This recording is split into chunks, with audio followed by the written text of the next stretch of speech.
Everybody needs to calm down because the Panthers losing Nick Scorton to a torn ACL on the first day of training camp does not suddenly turn the Steelers into Carolina's personal emergency room. It is awful for Scorton.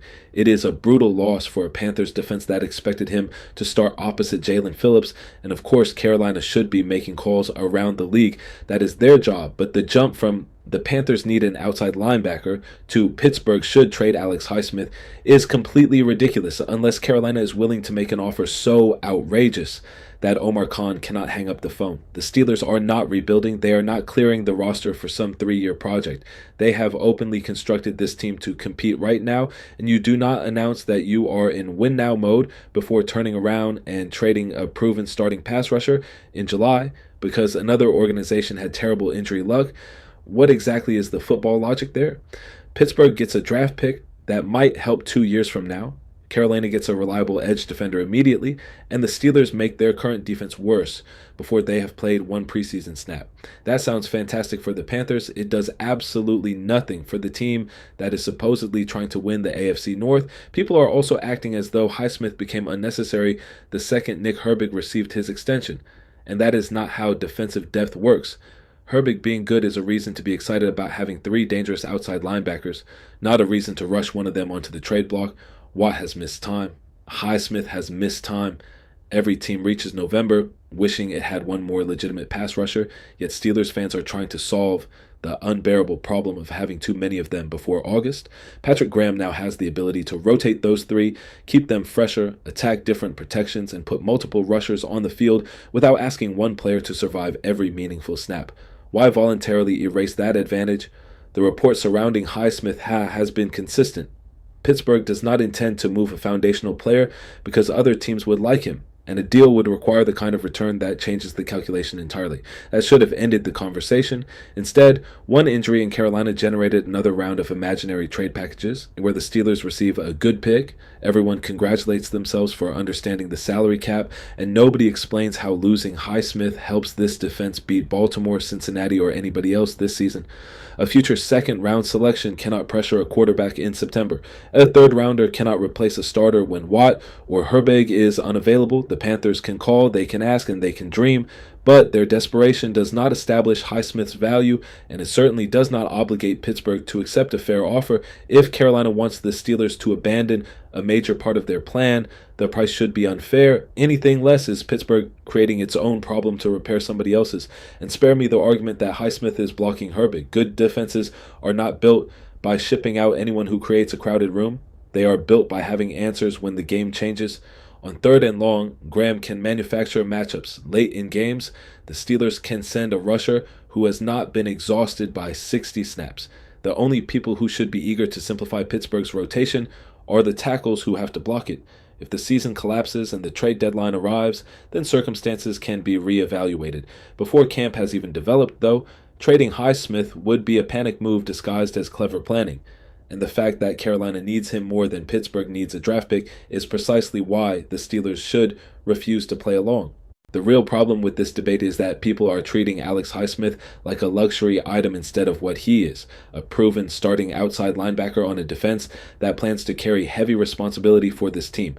There is a difference between acknowledging that Herbig deserves more snaps and pretending Highsmith no longer serves a purpose. Pittsburgh does not need one player for every situation. Graham can rotate them by down, offensive personnel, field position, and matchup, which matters over a 17-game season where bodies wear down and offenses adjust. Highsmith can set the edge, rush with discipline, and punish protection when attention tilts toward Watt.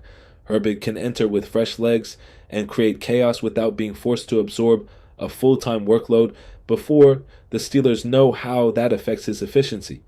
Watt can still command the kind of attention that opens opportunities elsewhere. Put the 3 together, and Pittsburgh has flexibility. Remove Highsmith, and suddenly an injury takes that flexibility away. Herbig's workload rises immediately, and the defense becomes easier to map out. That is not smart team building because a future pick looks clean on a transaction graphic. Fans love draft compensation because an unidentified selection cannot disappoint them yet. It has no missed tackles, no injuries, no bad games, and no contract demands. It is just possibility. Highsmith is already the difficult part of the process completed. The Steelers drafted him, developed him, and watched him become a dependable player at a premium position. Now, people want to cash that in for another chance to draft somebody who might eventually become Alex Highsmith. How does that make sense for a roster built around winning now?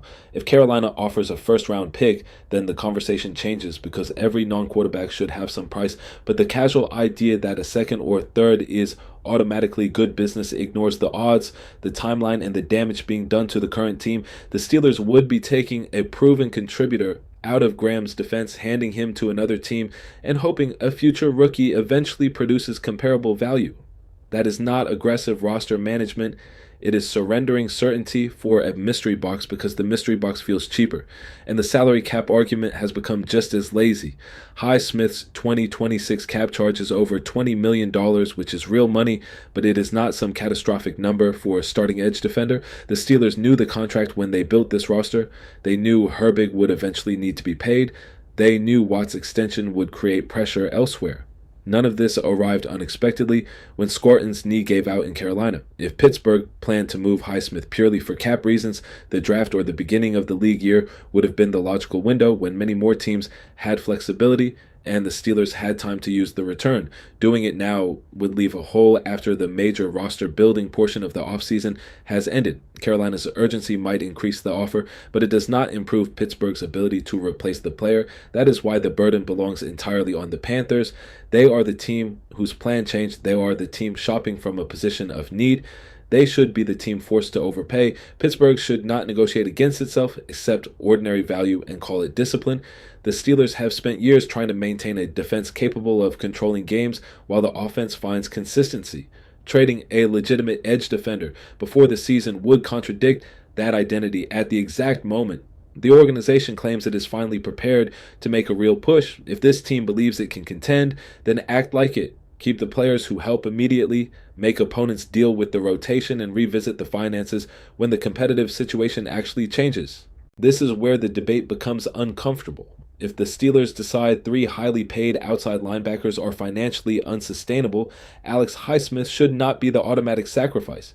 People point at him because his contract is easier to move, he's younger, and another team would probably give Pittsburgh a better return. The argument for trading Highsmith is that his deal is more reasonable and more attractive to other teams, while the organization protects the contract that created the problem. TJ Watt carries a $42 million cap charge in 2026. Highsmith is just over $20 million. Watt is counting more than twice as much against the cap, and that difference is not pocket change to dismiss because he is a franchise legend. It is enough money to shape the rest of the roster. This is not disrespect toward Watt, and nobody has to rewrite his career. He has been one of the greatest defenders in Steelers history. He has carried this defense when the offense gave him little margin for error, and his resume is secure. The criticism is aimed at the contract, its timing, and opportunity cost. Pittsburgh chose to pay an aging edge defender at the top of the market, and now fans are looking at the younger, cheaper starter as the piece that must be removed to make the numbers work. Absolutely not. If the organization reaches the point where one major outside linebacker contract has to go, begin with the one consuming $42 million, not the one consuming roughly half of that, people will say Watt is harder to trade. Of course he is. That is the criticism. A terrible contract is not suddenly a good contract because it is difficult to escape. Pittsburgh might have to accept less compensation, retain dead money, or find a contender willing to absorb the deal. Those complications do not make Highsmith the logical football loss. They make him the convenient financial victim. Convenience should not decide who stays with expensive extensions approaching. Joey Porter Jr. is moving toward a cornerback contract that could reset or at least approach the top of the market. Keanu Benton is entering the final year of his rookie deal. Zach Frazier will have to be addressed as well if he continues on his current path. Those younger players should form the foundation after Watt's era ends, and every dollar tied to an aging veteran makes those negotiations harder. The Steelers cannot preach drafting, developing, and retaining their own while structuring the cap to force a choice between foundational talent and a contract awarded for past greatness. That is how teams get old and expensive. If Pittsburgh keeps all 3 edge rushers for 2026 because it genuinely believes this roster can win, I completely understand it. That is my position. Do not trade Highsmith to Carolina, preserve the rotation, and take the strongest possible shot this season.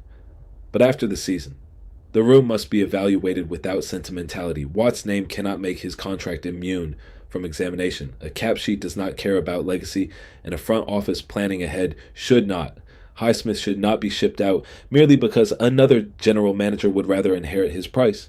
If Pittsburgh is serious about creating room for Porter, Benton, and the next core, then the largest and oldest commitment deserves the harshest scrutiny. Maybe no team offers enough. Maybe the dead money consequences make a deal unrealistic. Maybe Pittsburgh decides one final run is worth carrying the cost. Fine, those are fair arguments. What is not legitimate is pretending the only responsible move is trading Highsmith while refusing even to discuss the $42 million cap hit sitting beside him. It only gives people a new destination for a trade they already wanted to invent. Keep Highsmith now, compete with all three, and when the difficult decision arrives, stop protecting the worst contract simply because it belongs to the most famous player.